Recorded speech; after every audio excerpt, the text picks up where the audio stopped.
And welcome everyone. Tellor community call, September 1st. Already September. It's crazy. Um, so yeah, we can just kick off with the weekly news. Obviously, the big news as of the past week, which already feels like a lifetime ago, is we got listed on Binance.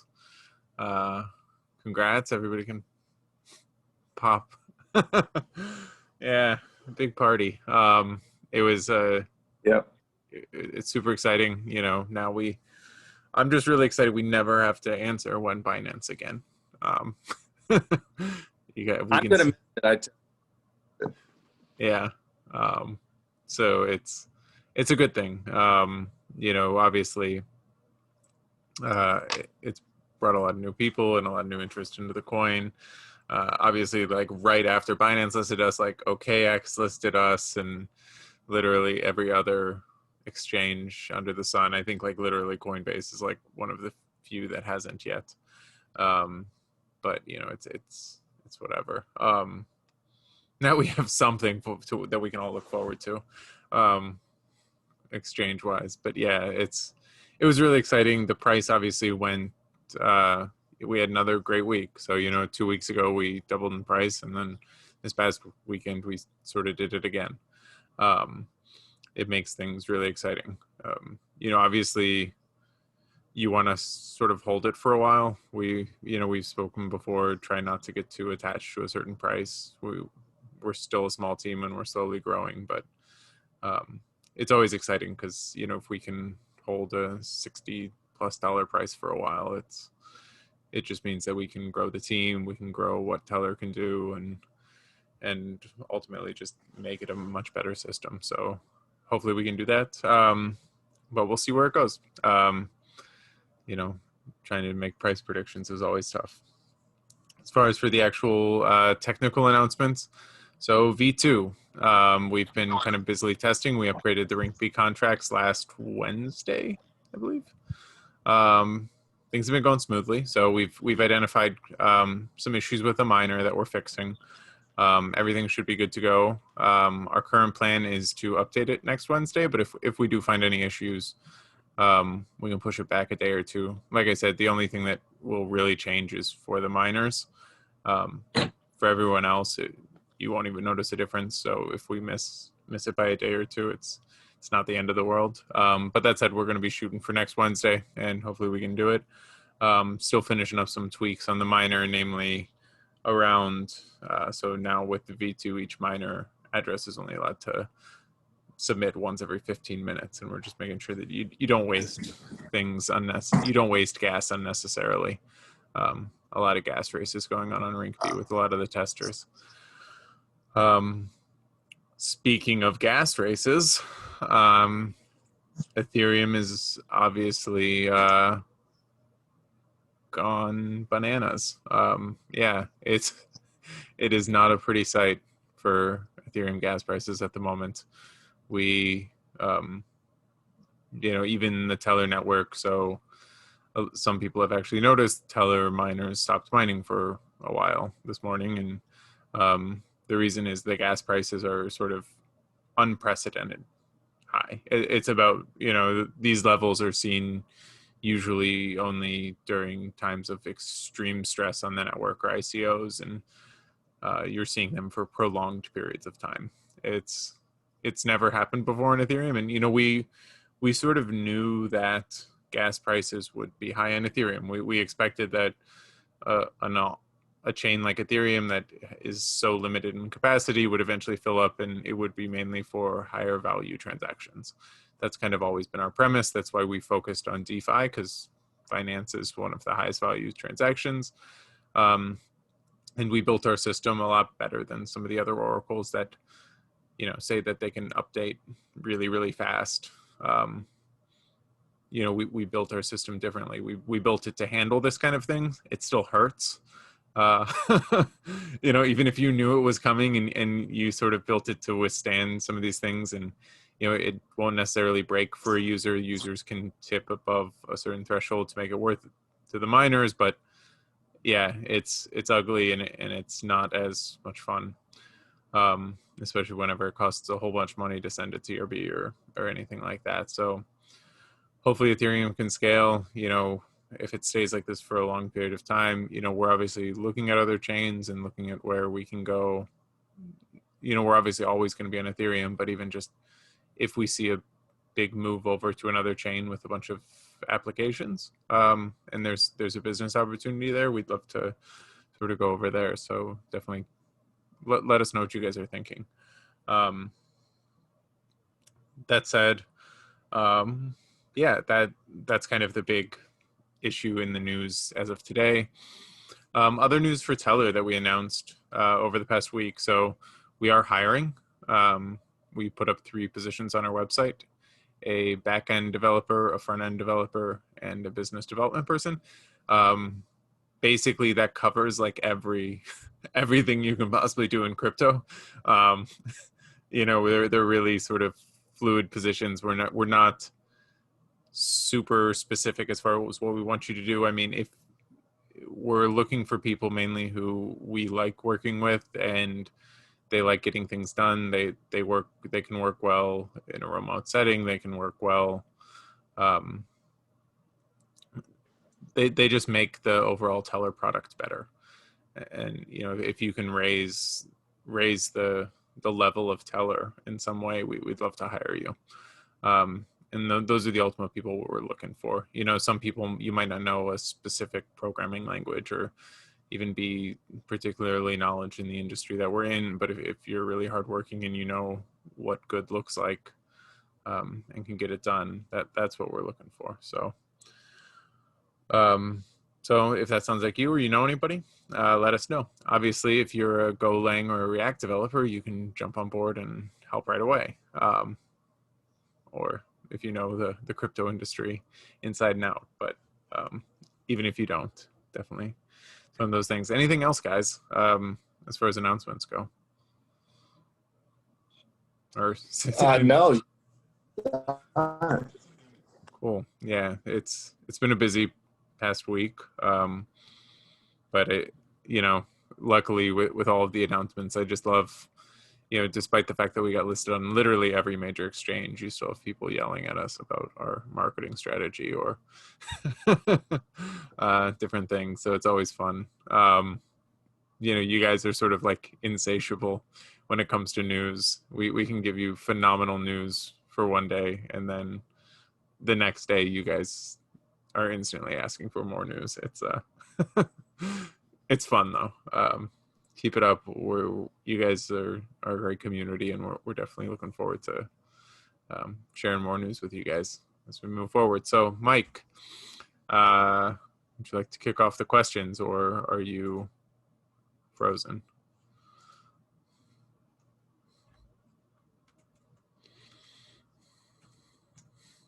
All right. So I'm going to see if I can get the questions from Mike.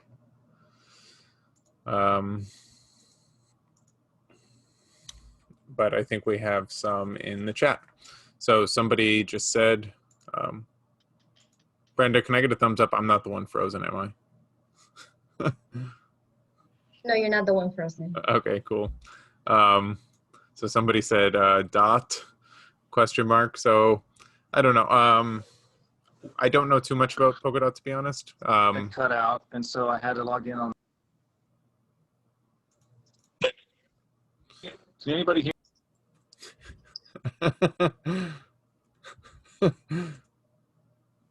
Shit.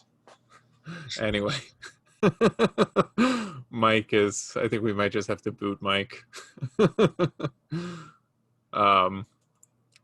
Anyway, so yeah, Polkadot, we're definitely open to working with it. We had issues with parity in the past. We weren't a huge fan of it, but we'll see.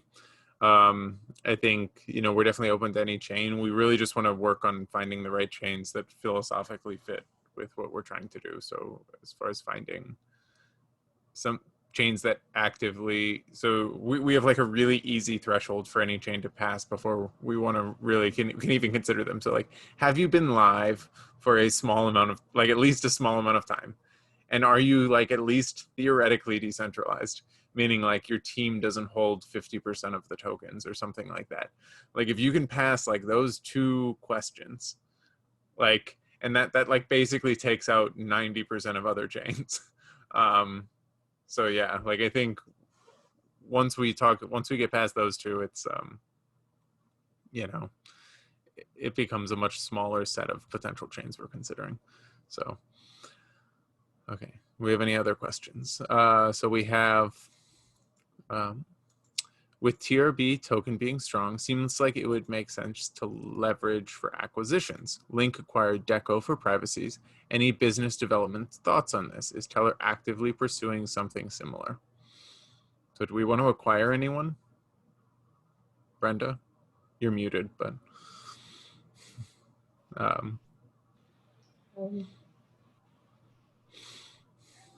Well, I haven't even thought about that. Like, we seriously just like got to hiring. So, yeah. I don't know, guys. We'll put it on our to-do list to look into. Yeah, I think as far as actively, you know, acquisitions, I don't know how much business makes sense in this space. So, you know, like acquiring things is, it's basically, they're almost like aqua hires. So you're just like hiring a team in general, which can make sense. But, you know, like we're sort of a DAO, or like the goal is to be a complete DAO as far as Tellor goes. So if you're a complete DAO, you can't really own kind of off-chain revenue. All your revenue has to be on-chain. And, you know, like I like to think like if you're actually a DAO and you buy something, like you can be in like an investment platform, but that doesn't really that's not really our core mission. But if you wanted to like, yeah, like buy another business, yeah, I mean, I don't know. Usually you just want things that fit sort of philosophically. Because I would like to think like, let's say somebody wanted to buy Tellor, like Chainlink wanted to buy Tellor. It would sort of be meaningless. It would kind of just be like a way for us founders to cash out. Because ideally, like if they tried to like centralize it or something like that, you would hope that the community and the actual token would just fork away and say no. Or at least that's how I hope we would have built the community. So anyway, Mike, you're looking. How's my connection now? It's looking good. Yeah. Okay, I'm back. Sorry, I mean, all my internet went out, including my cell service. So, but it looks good now, and I have the question. So, crisis averted. All right. So the first question is, why do you guys hold small amounts of Tether and DAI in the multi-sig instead of 100% USDC? We're too lazy to sell it. Basically. Well, DAI, we pay with DAI. Oh yeah. So we do have some expenses in DAI. Yeah. And I think either that was just like some random deal that we just never consolidated. Yep. We just like a little bit of variety. Yeah, and we use USDC because we use Circle as kind of our fiat on-ramp. So you can, you know, Circle or there's a whole bunch of people that like actively will just convert your USDC to dollar for you. That's kind of how you have to set it up as a business. Next one is, how's hiring going? I gather you touched on that a little bit. Yeah, I mean it's going well. We've had interviews.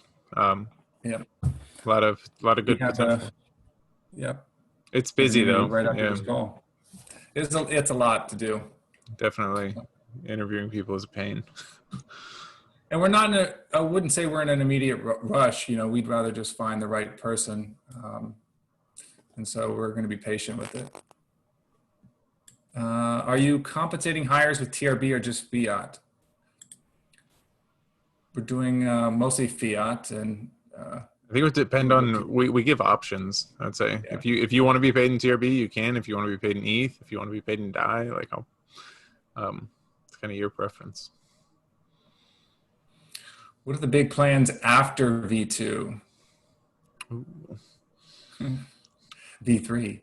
I don't know if we shouldn't divulge. No, so I think the big one. So we're going to throw away the admin key.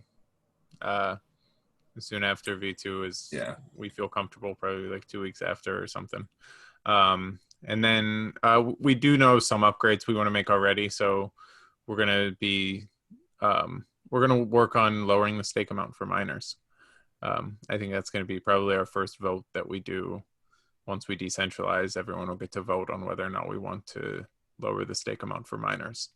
Right now it's at 1,000. We could, you know, there's arguments to keep it really high. There's arguments to push it down really low. So we'll maybe talk about some of those, and maybe we can even have like a tech call. That can be like our next tech call. We can walk through the pros and cons and the security and get everyone to vote, and hopefully get a, you know, almost like a symbolic large amount of community involvement, just as a nice press release. Because, you know, I think all the miners will obviously be for lowering the stake amount. But yeah, so I think that's something that's in the roadmap, and then working on just continuing to make Tellor better and get some integrations. I would say anything else. And well, that's a good example of something that once the admin key is gone, I mean, it's going to be up to the community to sort of decide what's best. And there's going to be different people with different opinions and different, you know, different types of stakeholders that have different things at stake. And it should be really interesting. And that's when it'll become more of a DAO type of feel for our community. And I think we look forward to that challenge. I think we're up for it as a collective. We're up for making some big decisions together. So that would be cool. Next one is one recurring FUD is about the fact that Tellor has not been adopted at all yet. Could you share some stats about the current usage? And that way we can somehow have a comparison tab of those stats with your main competitors like Chainlink and Band. This could help awareness. Cool. Yeah. Well, I mean, we don't have much usage at the moment, but there's a few things that are pretty imminent around the corner, lined up with V2. You guys know very well our stance on partnership announcements. We've given a few hints here and there, but we look forward to those stats being much better for us in the near future. Yeah. But when it comes to those tabs, those like things you see passed around on Twitter where it's like, you know, this is how many partners this company has, and you got to be very, very, have a critical eye on those things. There really isn't that many real companies really using any of it out there. And so, you know, even having like a handful of real usage, that's pretty much all of DeFi right now. And so we're focused on those things. And you know, we're also very aware that there's a network effect to that. Once you get users, then that company's users now become fans of Tellor, and they become aware of Tellor, and all that builds on itself. And so we think we're going to see we're going to see that in the next couple months, and you know, just stand by, and we'll let you know when we know. Sure. And I would say, I think the best kind of pieces to compare, you know, similar to like whenever you're looking at like who's actually using Ethereum or Bitcoin or EOS or any of that, like you can obviously look at like project names and things like that. And that does give you an idea, but like the best sort of model to look at is like transaction fees. So like who's actually willing to pay to use something. And, you know, like once you can look at Tellor's transaction fees and they sort of start going up, I think that's going to be kind of the symbol of people using us. Because, you know, you don't you know, I want Tellor to be able to be used by anyone. So that, you know, like whether or not you contact us and make a partnership announcement with us anyway. So once you can have comparisons of like, these are people paying Chainlink prices and to read Chainlink data, these are people reading Tellor data, and then you can compare fees. I think that'll be the real thing, similar to how you can compare like, these are people paying to use Uniswap, these are people paying to use this exchange. And that's honestly it's a better measure of utility. Yep. When V2, Like a week. Yeah. A week, give or take gas prices. Give or take gas prices. We're looking at next week. So get excited. First off, congrats on the Binance listing, the added attention and traction. My question is, what things is Tellor doing to increase its overall number of users? Some people claim Tellor isn't ready for wide use. For example, institutions. Does this have any merit? Are there any institutions that Tellor is considering that will significantly increase the number of users? Thanks for any insight and for considering my questions. Thanks for your question. We've talked about this a number of times about having the big institutions or the big, what's the other word that's used? Enterprise. Enterprise, yes, the E word. Yeah, that's not really our target, and I think that's not really a target for Ethereum either. They'll build on like Quorum. private blockchains and things like that. We're kind of like the anti-enterprise company, and I think Ethereum is kind of the anti-institution, anti-enterprise as well. So I think crypto in general is a long way away from having that mass adoption, replacing all the institutions and enterprises, and it's almost impossible to comment on your question. And well, you don't want it. I mean, that's like, so all of these things are social. So these are social technologies more so than kind of hardcore cryptography. If 90% of your users are the 12 big banks, they're going to be in control of your protocol. You don't want that. So, just be careful who you want to be the vast majority of your users, and they'll end up sort of making the core decisions, and they'll probably make ones you don't like. Yep. You can imagine the concessions a project has to make an institutional or enterprise partner. It's almost similar in ways of the type of agreements that some exchanges want to have with projects. And you basically, you have to give away a lot of yourself for that arrangement. And so, yeah, it's not something that we look forward for the space. We don't, you don't want the space to move in that direction, at least anytime soon. Next one is, have you ever talked with anyone from Coinbase? No, we haven't yet, but we think that, with current events, maybe we'll hear from them soon. That would be exciting for us, for sure. Being an American company, Why do you guys hold ETH in the multi-sig? There's mainly TRB ETH pairs. Mm-hmm. And we do use ETH, so we have to use ETH to pay for a lot of things too. Gas fees. Yeah. Could TRB be a top 10 coin, or do you think a top 30 is more likely? Why not top 5? Yeah, this guy this guy limiting TRB. I mean, what are you?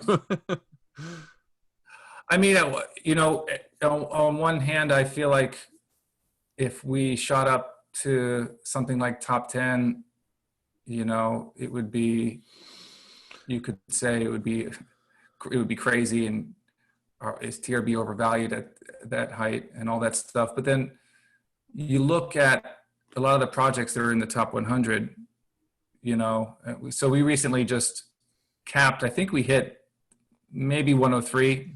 Anyway, we're flirting with the top 100 on CoinMarketCap. And it got me thinking, like, I can't believe there's like still 100 projects that are dead. Not 100 projects, but there's still a lot of dead projects, a lot of junk projects in the top 100, and they shouldn't be there. You wonder why they're still there. And so, I think we are a top 30 project in crypto overall.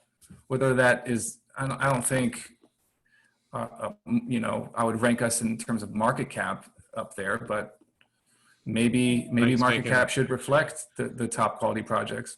So, Mike's making big claims.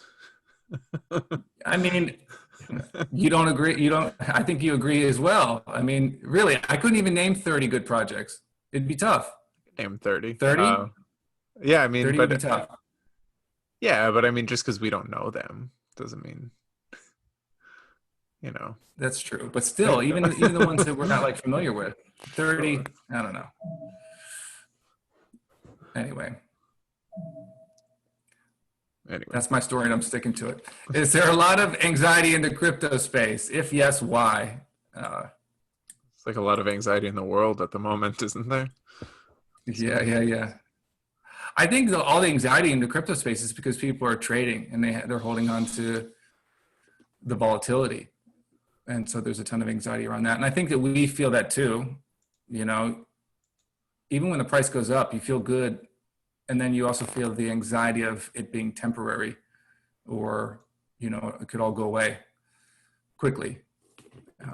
But I don't know. We've been feeling pretty good and stable lately. This year has been very stable for us. And that's it. The last question is a hello. So hello back. All right, we got some in the chat here. So any update on the linear.finance situation? Nope. Do you have any conferences or hackathons coming up this year? Yes, but not. We're waiting on scheduling those things with ETH Global, and I'm sure there will be other ones that we haven't scheduled yet. But there's plans for events this fall.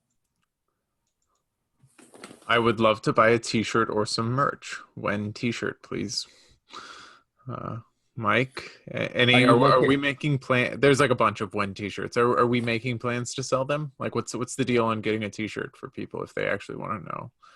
Like, is this like a? If you're in the U.S., it makes it real easy on us.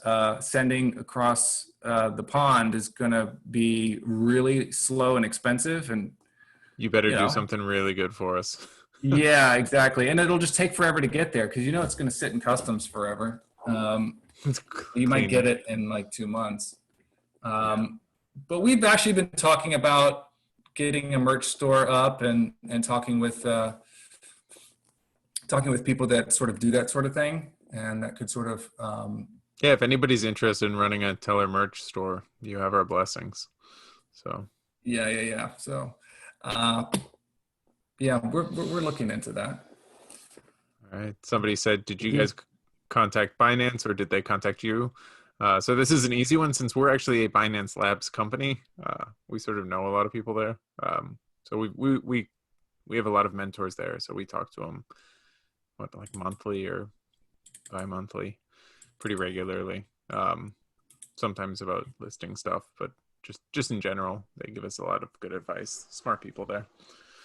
So, and then, is it a concern that your proof of work security is not increasing with the price of TRB?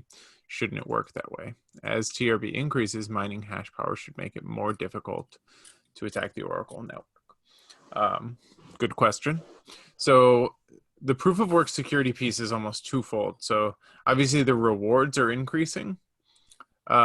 But it actually, as the price increases, the cost to lock up those 1,000 TRB actually will reduce the hash rate in a way, because now you have like there's cost in locking up the money, so people aren't going to want to, all else equal, if it was just, say the rewards were exactly the same, if one you had to lock up $1,000 and one you had to lock up $10,000, the one that you only had to lock up $1,000 would actually have a much higher hash rate because you don't have so much at risk.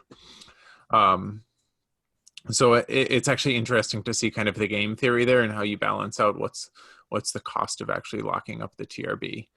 Some of the other things is that gas costs are also need to be taken into account, because since gas costs, especially over the last few months, have been going up, that's actually really reducing the actual reward that the miners get. So, you have to look at total reward minus gas costs minus the cost of the hash power, and then that's the reward that the miner is going to get. So it's not quite, you know, even though we're printing a lot of money every day, a lot of it's going to gas. And then in addition, it is very expensive to lock up that amount of money. So you have to look at kind of the opportunity cost of locking up that money to give you a very economic textbook answer. Cool. Any other questions, guys? Or Mike, did you get any more? Nope. Okay. Sorry. Cool. So a nice half-hour one, nice and short. Yeah, we'll be here next week, right before the V2 launch, hopefully. And thanks, everyone. Thanks, all the new people. It's been great. We'll see you guys all next week. See you next week, guys. Bye.